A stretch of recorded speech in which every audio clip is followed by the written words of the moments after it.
Welcome to the Salton Sea, the decaying, once paradisal town here in the California desert. In this video, I want to explore the eerie, the weird, and the fascinating, because sometimes to understand us and understand the world, we gotta go where things fell apart. Go to places most people wouldn't go, most people kind of look down on, to really discover what's going on in the world and who we are. It could be such a wonderful asset if it was taken care of, but because there's been a lot of neglect over the years, this beautiful asset is turning into a liability. Well, you're probably wondering, how did a once paradisal town turn into what we see here today? I feel like really the government just doesn't care. Not only do they not care, but I feel like they want to let the Salton Sea dry up. Well, everyone, I'm going to take you on a wild journey around the Salton Sea as we find out what's going on here and why it became what it is. The ecosystem at the Salton Sea is actually producing bacterial toxins in the water that are getting into the dust. People are breathing it, and it's causing lung inflammation that looks clinically like asthma. A lake that shouldn't even exist. Used to be the most romanticized getaway for everyone in the state, and today, mostly abandoned, polluted. People live around here, but it is not what it once was. And I want to show you this odd part of the US that I think is fascinating and actually pretty awesome. So join me as we adventure through the Salton Sea.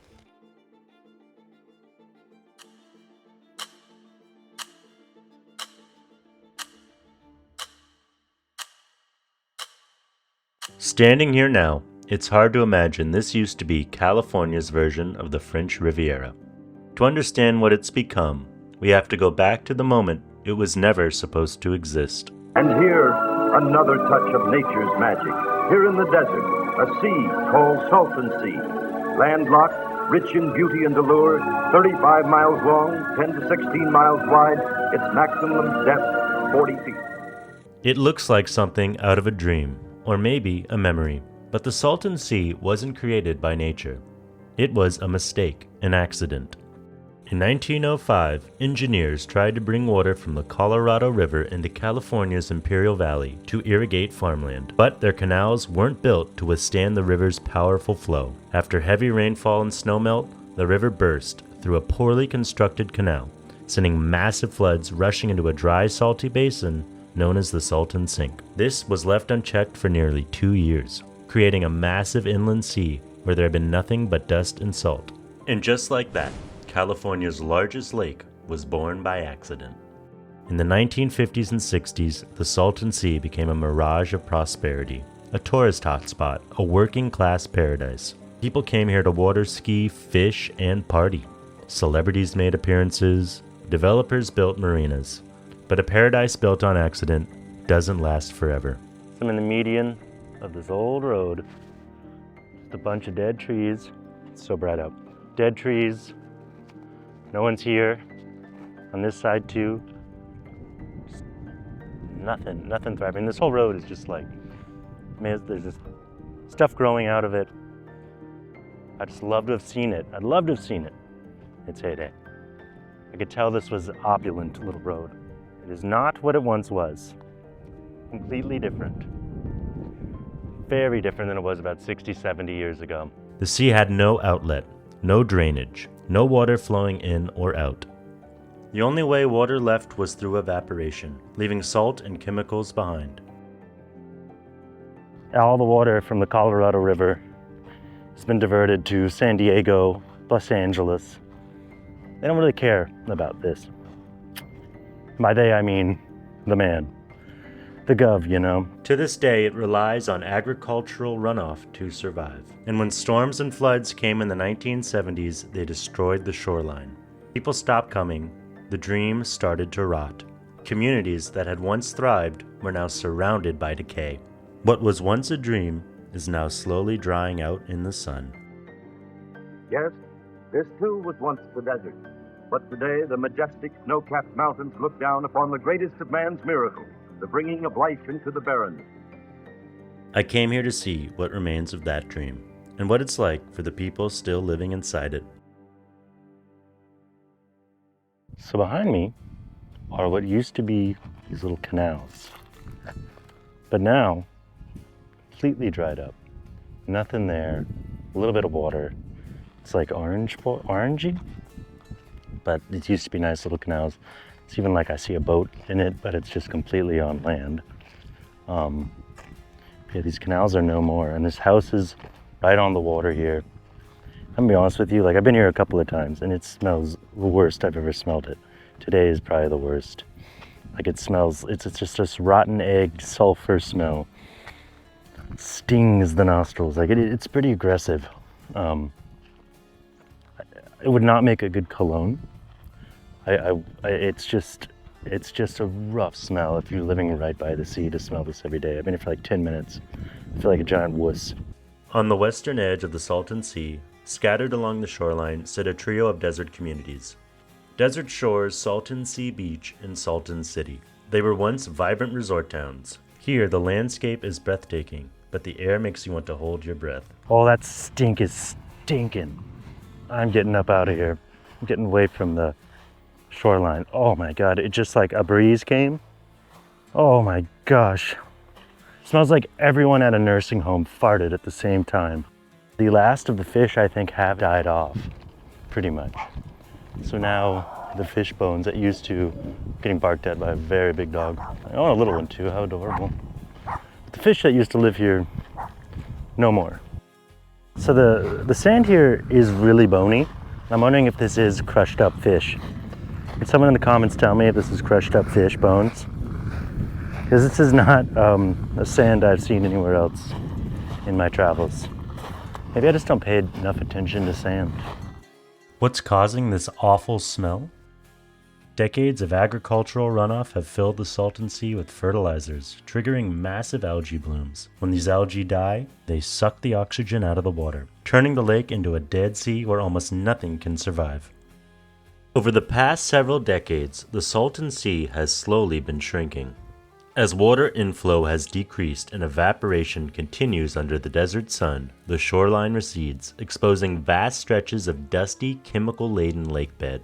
I'm David Lowe. I am a distinguished professor of biomedical sciences at the University of California, Riverside School of Medicine. The dust coming off the exposed playa is basically blown into the population centers in Imperial Valley. We've been studying the role of the dust at the Salton Sea and the high incidence of asthma in that region. So what happens then is that because less of the water is being dumped in as runoff, excess, it's being shipped to San Diego. So the last 20 years, that has accelerated the decline, the retreat of the levels in the Salton Sea. The sheer amount of abandoned buildings that's out here is pretty insane. Like, look at this one. I am fascinated by this one. This area is the Salton Sea Beach and just littered with abandoned places. My God, it's crazy. Like, so many abandoned properties. The scariest thing about these abandoned buildings is not so much that a crackhead will jump out, it's that there's just pigeons. Pigeons, and they all come running, flying out at you. And like they're scared, you're scared, they're everywhere. And they're very stupid. So that was behind me. I think in the California real estate market would probably still go for, I'm gonna put it up at a solid $1 million. It's got some foundational issues, doesn't have a door, doesn't come furnished, but like I said, we are in the great state of California. So I would put this place at around, a solid $1 million. It's a fixer-upper. It's lakefront. Look at all the art that comes with it. And look, it does come furnished. I lied. You get a couch. No, you get 2 couches. You get 2 couches. I found this perfect place, the perfect place for a spooky dookie or a creepy peepee. Oh, luckily there's nothing in it, it's just sand. I think that's sand. I hope it's sand. I walk around, abandoned buildings everywhere, stinky smell. I don't really see people. I see people maybe driving by and they wave, or chilling on their patio or something. Even that's kind of rare. I don't see people. I know there's people out here. I see school buses, there's a school, there's life. People live here. I just don't encounter people. We got this little abandoned trailer, as you can see. Seen better days, but another one over here actually. So this whole area just, trailers aren't livable, but I don't want to paint this as a place that's completely deserted. Just something about the abandoned places, I'm attracted to them. They draw me in. I don't know why, I just think they're really interesting. Like what stories could this one tell? It says pussy bitch on the wall. So I guess that's a story. Funny part is this is for sale. I would love to know how much. How much is this going for? Well, I don't think they're gonna sell the house, they're gonna sell the plot of land. 2 hours away, you got LA and San Diego, full of affluent neighborhoods, some of the most expensive cities in the world. You drive into the desert, a couple 100 miles away, and look how much things can change. An old abandoned gas station and an old abandoned grocery store. Now, a graffiti artist's heaven. Completely abandoned with lots of furniture trash. Oh my gosh, a lot of furniture trash. It's a sign of an area that's facing very harsh economic times. An area that's not too healthy. But I like that at least there's art on the buildings, trying to be positive, But damn, it's so interesting. Let's take a look at this grocery store. Always freaks me out going in these abandoned buildings. It's like I'm gonna be the one that's like in them when they collapse. Or a rat, like a mutated sea rat, is gonna come out and like attack me, But right now, we're safe. That looks sturdy enough. I mean, damn, they got a big old teddy bear in here. I'd love to know what this place was like back in its heyday. Now it's just a big abandoned space. It's interesting, what they could have done with it. Could have been like a community center or something, but just a big abandoned building. When the sea started to wither and get sick, so did the community, so did the people. And you're left with this today. Why is there so much Walmart trash? Did Walmart, have you been dumping your shit out here? That's so random, it's all Walmart boxes. And what a weird area. It's a fascinating area. Been around the world, but nothing compares to the Salton Sea, especially being in the US. It's fascinating to see a place like this. I said, why don't they turn it into a community center, but I think the time for that has come and gone. I think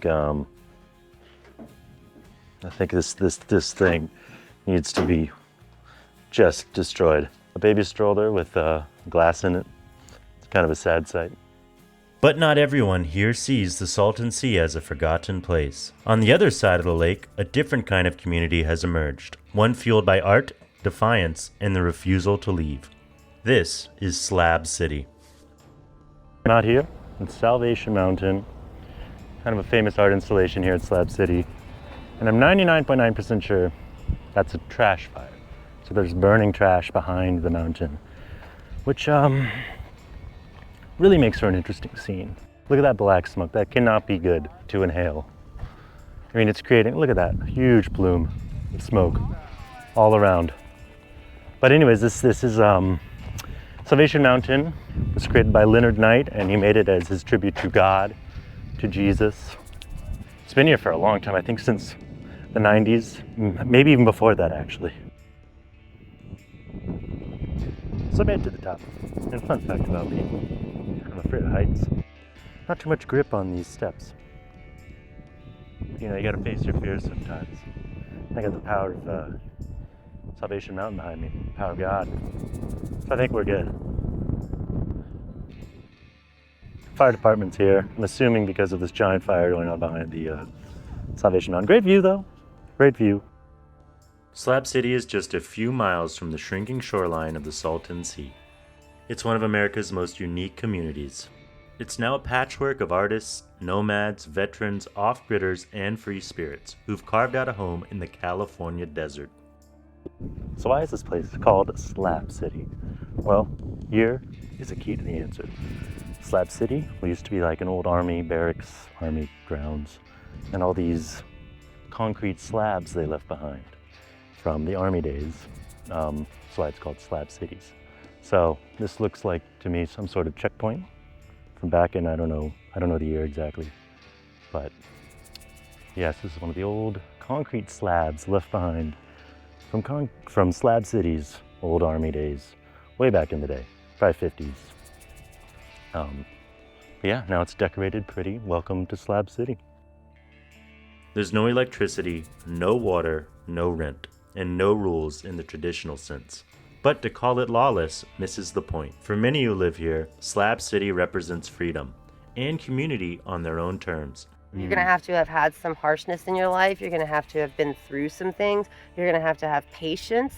You're going to have to be able to let things go when people like get in your face or something.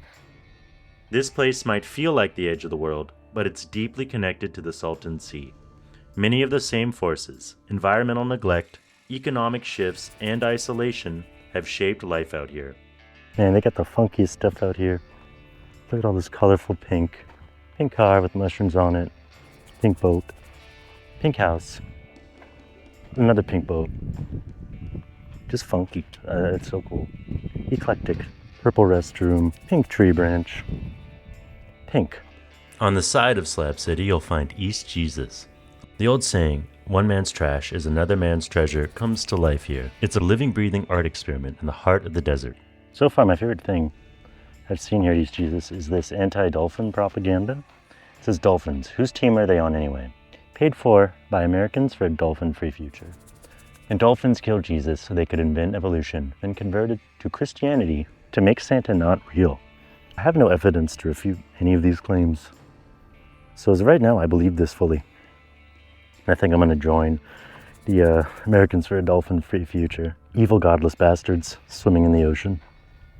Next to East Jesus, I met Dot, the artist behind the House of Dots in Slab City. We're trying to move this place into a better reputation, where we're more looked at like an experimental off-grid community that helps take care of each other, and we're starting to provide little services like trash pickup and community feeds and things like that, so that like almost every night of the week, if somebody's hungry, there's a place they can go and get dinner and hang out.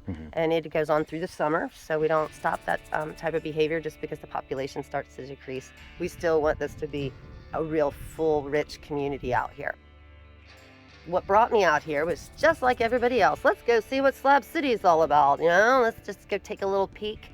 And then I got here and I saw East Jesus and these other artful camps around town, and decided that this was a place that I could do my dream, which was to make some sort of an art exhibit.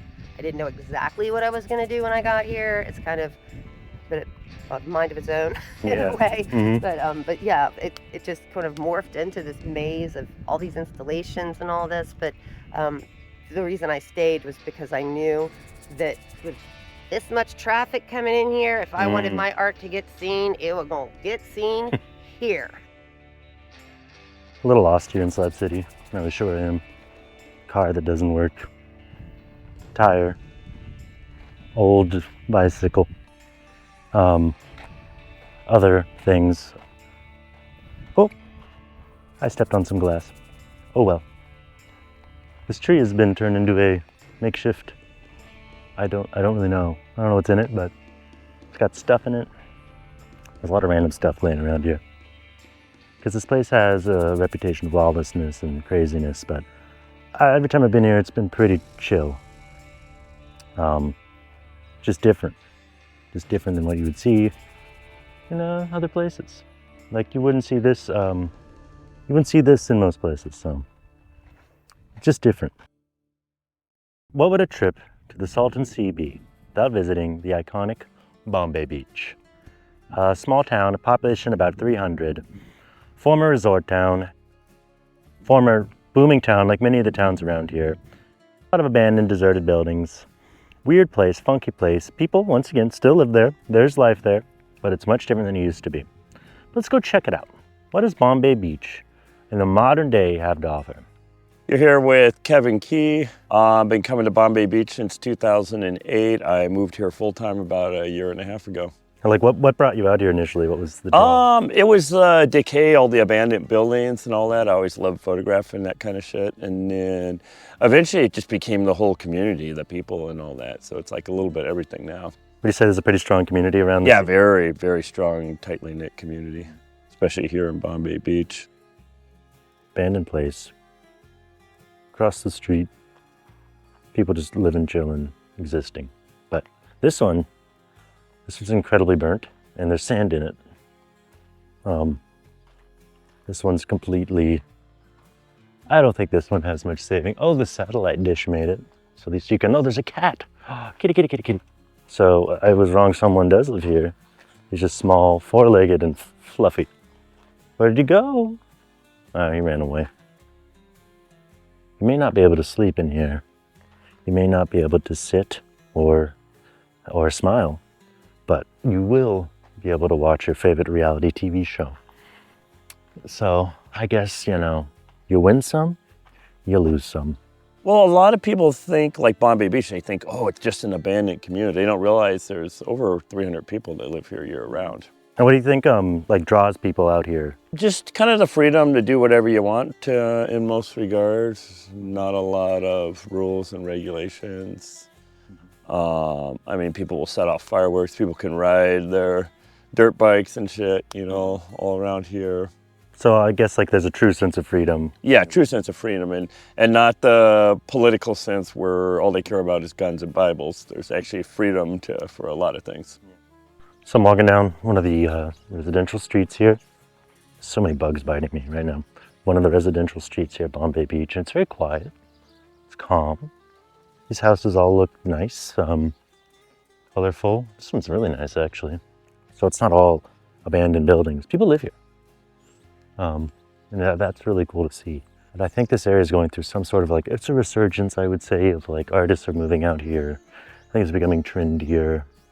But it's still a very isolated place. There's one restaurant where people hang out. There's no grocery store, no stores. You gotta drive to get to stores. But in nestled between the abandoned buildings and all the places, you have life. This is definitely a lived-in home. That's a lived-in home.